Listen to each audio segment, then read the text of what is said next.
नियोजित शिक्षकों के प्रोन्नति पर लगा झटका और अब काउंसलिंग की तिथि भी बढ़ाई गई। नमस्कार और आदाब आप तमाम दर्शक बंधुओं को, मैं हूं एस के चौधरी। दोस्तों, इन दिनों नियोजित शिक्षकों को झटके पे झटका ही लगते जा रहा है। जहां इस क्रम में सबसे पहले बीते कल ही माननीय मुख्यमंत्री द्वारा 4 सदस्यीय कमेटी द्वारा दिए गए रिपोर्ट को अस्वीकृत करते हुए 8 सदस्यीय टीम को तमिलनाडु विद्यालय मॉडल के अध्ययन हेतु भेज दिया गया था। वहीं एक बार फिर से वैसे नियोजित शिक्षक जो प्रोन्नति का आशा लगाकर बैठे थे, उनको भी एक बहुत बड़ा झटका शिक्षा विभाग की ओर से दे दिया गया है। साथ ही साथ काउंसलिंग का इंतजार कर रहे तमाम सक्षमता उत्तीर्ण शिक्षकों को भी एक बार फिर से झटका दे दिया गया है। इससे पहले कि इन तमाम बिंदुओं के ऊपर हम विस्तार पूर्वक चर्चा करें, अगर आपने अभी तक हमारे इस चैनल सुसत्य वचन को सब्सक्राइब नहीं किए हैं तो कृपया अभी सब्सक्राइब कर लेंगे। दोस्तों, बिहार की शिक्षा विभाग कदापि ये नहीं चाहती है कि नियोजित शिक्षकों को कोई भी लाभ प्रदान किया जाए, जिसके अंतर्गत आप सभी अवगत हो चुके हैं कि आखिर नियोजित शिक्षकों को मिलने वाली सुविधाओं से वंचित करने के उद्देश्य को लेकर ही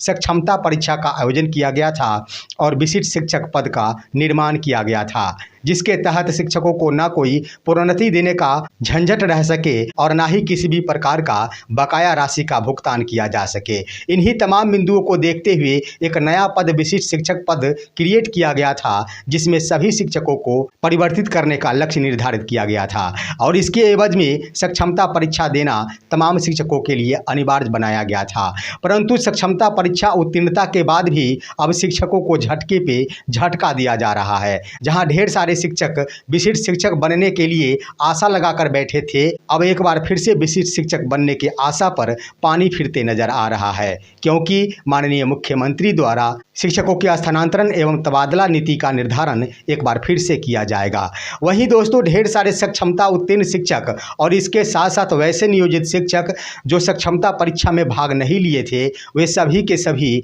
प्रोन्नति का इंतजार कर रहे थे और कई जिलों द्वारा प्रोन्नति दे भी दिया गया था। इसके संबंध में पत्र भी जारी कर दिया गया था, लेकिन एक बार फिर से शिक्षा विभाग द्वारा निदेशक स्तर से प्रोन्नति पर रोक लगा दिया गया है कि फिलहाल किसी भी जिला शिक्षा पदाधिकारी द्वारा प्रोन्नति को लेकर किसी भी प्रकार की अनुशंसा नहीं किया जाए। इसके क्रम में सहरसा जिले से एक पत्र जारी किया गया है जो यह स्पष्ट करता है कि शिक्षा विभाग प्रोन्नति पर रोक लगा दी है। दोस्तों, जारी किया गया पत्र में इस बात का उल्लेख किया गया है कि निदेशक स्तर से VC में दिए गए निर्देश के आलोक में जिला स्तर से निर्गत पत्र 332 22/2024 के आलोक में शिक्षकों के प्रोन्नति के संबंध में जो भी क्रियान्वयन हो रहा था उसे तत्काल प्रभाव से स्थगित किया जाता है और भविष्य में शिक्षा विभाग से प्राप्त आदेश या फिर निर्देश के आलोक में ही अग्रेतर कार्रवाई की जाएगी। यानी ये स्पष्ट हो गया है कि VC में शिक्षा विभाग के निदेशक स्तर से तमाम जिला शिक्षा पदाधिकारियों को यह दिशा निर्देश दिया गया है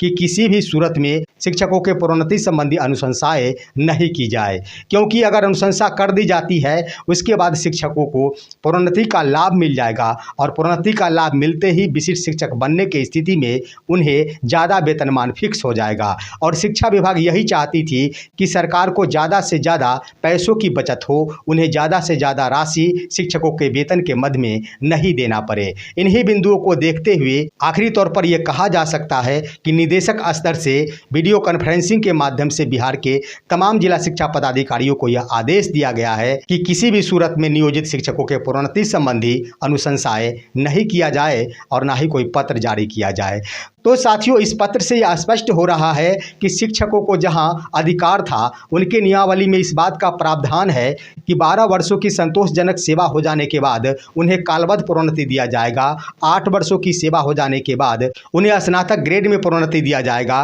और 5 वर्षों की सेवा पूर्ण हो जाने के बाद स्नातक ग्रेड के शिक्षकों को प्रधानाध्यापक पद पर प्रोन्नति दिया जाएगा। तो आखिर निदेशक स्तर से प्रोन्नति पर रोक क्यों लगाई जा रही है, यह स्पष्ट नहीं हो पा रहा है। हालांकि सहरसा जिले से जो भी पत्र जारी किया गया है, उस पत्र में इस बात का उल्लेख होना चाहिए था कि आखिर किन कारणों से शिक्षकों को प्रोन्नति संबंधी अनुशंसाएं नहीं की जा सकती है, इसका भी हवाला दिया जाना चाहिए था। परंतु सिर्फ जारी किया गया पत्र में इस बात का उल्लेख किया गया है कि वीडियो कॉन्फ्रेंसिंग के माध्यम से दिए गए दिशा निर्देश के आलोक में क्या कारण है, इसका उल्लेख नहीं किया गया है। तो सीधे तौर पर यह कहा जा सकता है कि नियोजित शिक्षकों के पक्ष में कहीं से भी शिक्षा विभाग नहीं है। चाहे वो किसी भी बड़े से बड़े शिक्षा अधिकारी का कार्यकाल क्यों न हो, शिक्षकों को दोहन ही किया जाता है और उन्हें मूलभूत सुविधाओं से वंचित ही किया जा रहा है। लेकिन आखिर करेंगे तो करेंगे क्या शिक्षक? सवाल उठता है कि टुकड़ों टुकड़ों में बंट चुके हैं बिहार के नियोजित शिक्षक। क्योंकि दूसरी तरफ अगर आप नज़र दौड़ा कर देखेंगे तो जहां सक्षमता उत्तीर्ण शिक्षकों की काउंसलिंग की प्रक्रिया पहले 31 अगस्त 2024 तक निर्धारित की गई थी, अब इसे बढ़ाते हुए 13 सितंबर 2024 कर दिया गया है। यानी निश्चित रूप से 15 दिनों की बढ़ोतरी कर दी गई है और 15 दिनों की बढ़ोतरी फिलहाल किया गया है। शिक्षा विभाग द्वारा जारी किया गया आंकड़ा के अनुसार बीते बुधवार तक कुल 1,87,000 शिक्षकों में से 1,05,000 शिक्षकों ने काउंसलिंग करा ली थी। अब सवाल उठता है कि जब शिक्षा विभाग द्वारा ही यह आंकड़ा प्रस्तुत कर दिया गया है कि बुधवार तक 1,05,000 शिक्षकों ने काउंसलिंग करा ली, यानी 21 दिनों में 1,05,000 शिक्षकों ने काउंसलिंग करा ली, तो अब सिर्फ 76,000 शिक्षकों की काउंसलिंग ही लंबित रह गया है। तो 76,000 शिक्षकों की काउंसलिंग के लिए आखिर 23 दिनों की आवश्यकता क्यों पड़ेगी? जहां सिर्फ 21 दिनों में 1,05,000 शिक्षकों की काउंसलिंग हो गई, तो हर हाल में 76,000 शिक्षकों की काउंसलिंग हेतु अधिकतम 15 दिनों का ही समय होना चाहिए था और इसके एवज में अगर तिथि में परिवर्तन किया जाता तो अधिकतम 5 सितंबर तक ही तिथियों का निर्धारण किया जा सकता था। लेकिन तिथियों में बढ़ोतरी से यह भी स्पष्ट हो रहा है कि निश्चित रूप से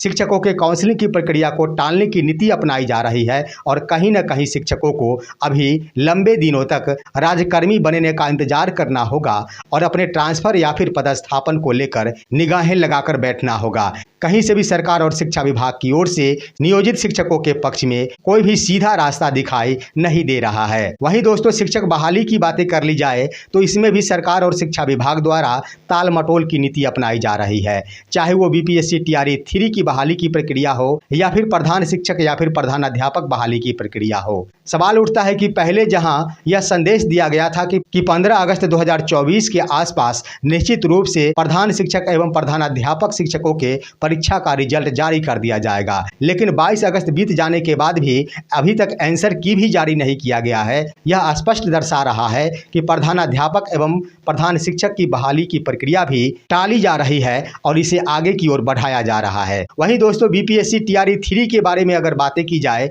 तो इसे भी आगे की ओर बढ़ाने की प्रक्रिया शिक्षा विभाग द्वारा जारी किया जा रहा है, क्योंकि अब सामने ये खबर आ रही है कि बीपीएससी टीआरई 3 के अंतर्गत टीआरई 1 और टीआरई 2 के तमाम पदों को जोड़ दिया गया है और इसके जोड़ते ही रिक्तियों में बढ़ोतरी हो जाएगी और रिक्तियां जो ही बढ़ेगी तो इसके आधार पर ही 50% आरक्षण के आधार पर रिक्तियों का फार्मूला तैयार किया जा सकता है, रिक्तियों का क्लियरेंस कराया जा सकता है। तो निश्चित रूप से अब टीआरई 1 के तमाम रिक्तियों को लिया जाएगा, उसके बाद टीआरई 2 के रिक्तियों को लिया जाएगा और उसे टीआरई 3 के रिक्तियों में जोड़ते हुए एक बार फिर से 50% आरक्षण के साथ इसका रोस्टर क्लियरेंस किया जाएगा। उसके बाद ही टीआरई 3 से संबंधित कोई भी क्रियाकलाप आगे की ओर बढ़ाया जाएगा। तो निश्चित रूप से ये कहा जा सकता है और मैं स्पष्ट रूप से कहूंगा